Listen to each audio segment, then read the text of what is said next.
The tropical sun beat down on the South China Sea, its shimmering surface belying the tension that simmered just beneath.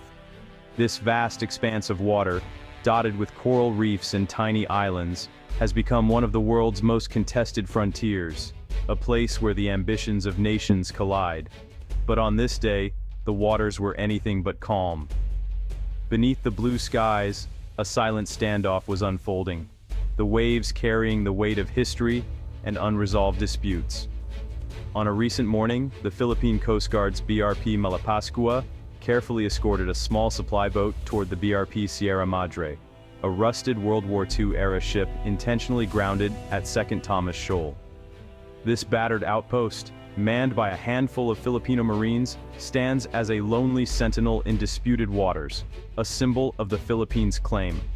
Suddenly, the horizon filled with the imposing silhouettes of China Coast Guard ships, larger, faster, and unmistakably aggressive as they closed in on the much smaller Philippine vessels. The radio crackled with warnings and demands. Chinese ships cut across the bow, coming dangerously close, their maneuvers designed to intimidate and force the Philippine boats to turn back. Without warning, a water cannon roared to life, slamming the supply boat with a torrent of seawater. The force of the blast rocked the vessel, drenching the crew and threatening to swamp their precious cargo. China's message was unmistakable: block the mission, assert dominance, and ignore international law. Their actions sent a chilling signal. These waters, though claimed by many, would be controlled by force. Filipino sailors, outnumbered and outgunned, faced a moment of crisis. Their resolve was tested as they stared down the might of a regional superpower, knowing that help was far away. This was not open war, but it was a dangerous brinkmanship, a high-stakes game where a single miscalculation could spark a wider conflict. The world watched as the incident exposed a simmering conflict. Newsrooms buzzed with updates, and analysts warned that the South China Sea had become a flashpoint with global consequences. For years, the Philippines relied on diplomacy and international legal rulings, including a landmark tribunal decision in its favor. But China's growing physical presence made those tools feel powerless, as if words and documents could not stand up to steel and ships. The water cannon attack was a blunt display of China's gray zone tactics, aggressive, coercive actions that stop just short of outright war, but are designed to wear down resistance and assert control. It was a wake-up call for Manila. Legal arguments alone couldn't protect its territory or its people. The nation realized that the rules-based order was under threat, and that new strategies were urgently needed. The confrontation galvanized the nation, sparking outrage and public demonstrations in Manila. Citizens demanded action, and the government faced mounting pressure to respond with more than just words. The government realized it needed more than protests and diplomatic notes. It needed a credible deterrent, something that could make potential aggressors think twice. The search for that deterrent would soon lead to a powerful new weapon, a game-changer that could alter the balance of power in the region. The balance in the South China Sea was about to shift, setting the stage for a new chapter in this ongoing struggle for control and sovereignty. The Second Thomas Shoal incident exposed the Philippines' vulnerability at sea, highlighting just how unprepared the nation was for modern maritime threats. The world watched as Philippine vessels faced off against a much larger and more assertive Chinese presence, underscoring the urgent need for a stronger defense posture.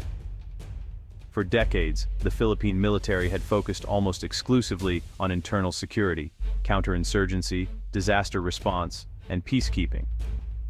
This left its Navy and Air Force underpowered and ill-equipped for external defense, with outdated ships and aircraft unable to match regional rivals.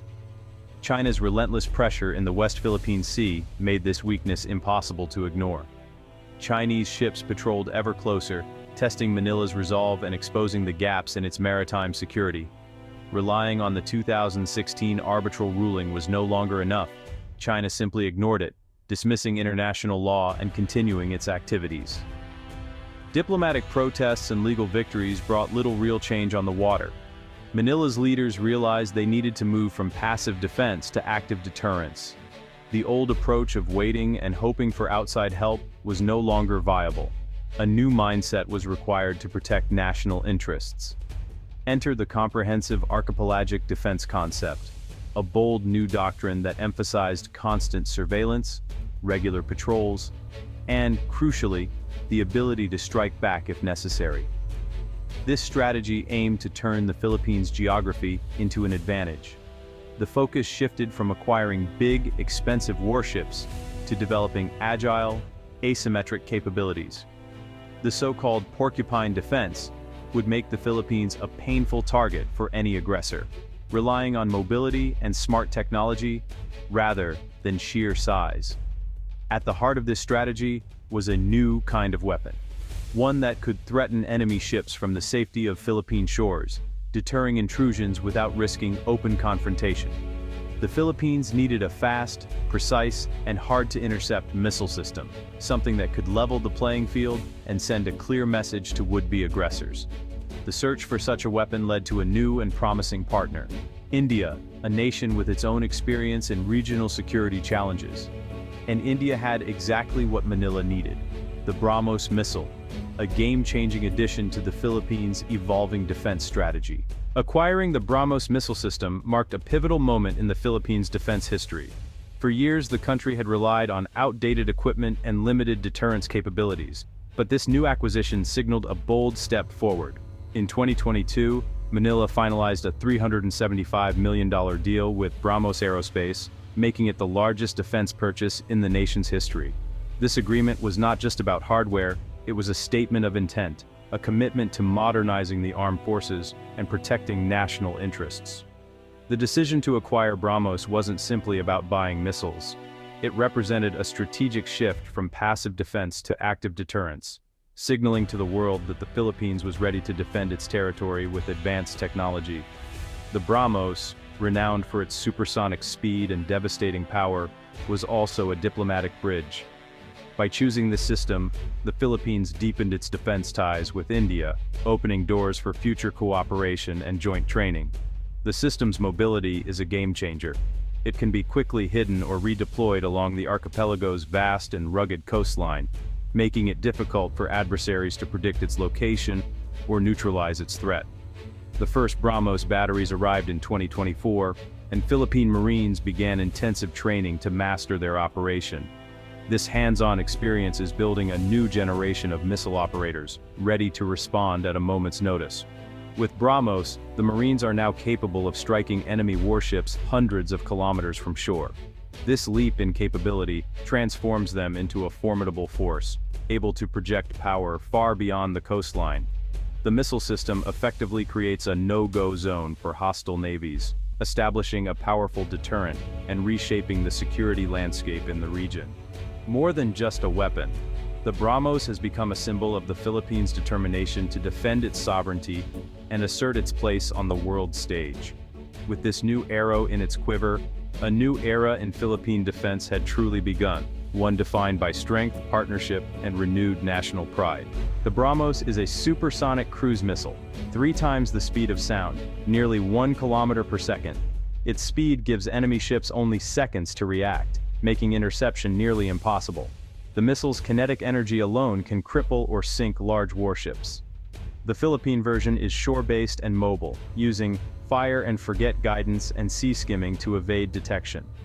With a range of 290 kilometers, it puts any hostile ship near Philippine waters at risk. The BrahMos creates an anti-access bubble, forcing adversaries to keep their distance. It doesn't guarantee victory, but it makes aggression costly, deterrence in action. The balance of power in the West Philippine Sea has changed.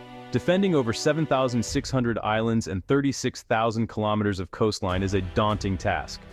The BrahMos turns this geographic challenge into an advantage. Mobile launchers can be hidden on any island, creating overlapping fields of fire across the exclusive economic zone. Any hostile ship entering Philippine waters now faces the threat of a sudden, supersonic strike. China can no longer operate near Philippine-held features with impunity. The BrahMos enables the Philippines to project power from land to sea, classic asymmetric defense. It's not about winning a war, but about making conflict too risky to start. The archipelago is now a fortress, ready to defend its sovereignty. The BrahMos deal deepens the India-Philippines partnership, uniting 2 democracies facing similar challenges from China. For India, it's a milestone in defense exports and regional influence. Indian teams are training Philippine Marines, building lasting military ties. Other Southeast Asian nations, Vietnam, Malaysia, Indonesia, are watching closely, considering similar moves. The BrahMos could become a blueprint for regional self-defense, countering China's assertiveness. This shift may spark an arms race, but it also balances power and deters bullying. The Philippines' bold step is setting a new standard for the region. The Indo-Pacific security landscape is changing. China's gray zone tactics, using Coast Guard and militia to harass and intimidate, have put the Philippines in a bind. Responding with force risks escalation. Doing nothing cedes ground. Water cannons, ramming, and lasers are all part of this playbook. The BrahMos missile changes the equation. While not for use against fishing boats, its presence forces China to reconsider escalation. If China pushes too far, it now faces the risk of a devastating military response. The missile system is a backstop, signaling Manila's red lines. Deterrence is about making the cost of aggression unacceptable. The BrahMos may never be fired, but its existence gives Manila leverage. Hard power now backs up Philippine diplomacy. In 2016, the Philippines won a landmark legal victory against China at The Hague. But China ignored the ruling, doubling down on its activities in the South China Sea. Legal wins alone couldn't stop blockades or harassment. The lesson: international law is only as strong as the power to enforce it. The BrahMos is Manila's answer, a way to back up legal rights with real deterrence. Lawfare and firepower now work hand in hand. The missile gives teeth to the Philippines' claims, making red lines real. In the South China Sea, muscle matters as much as morality. The South China Sea is a global crossroads, vital for trade, resources, and security.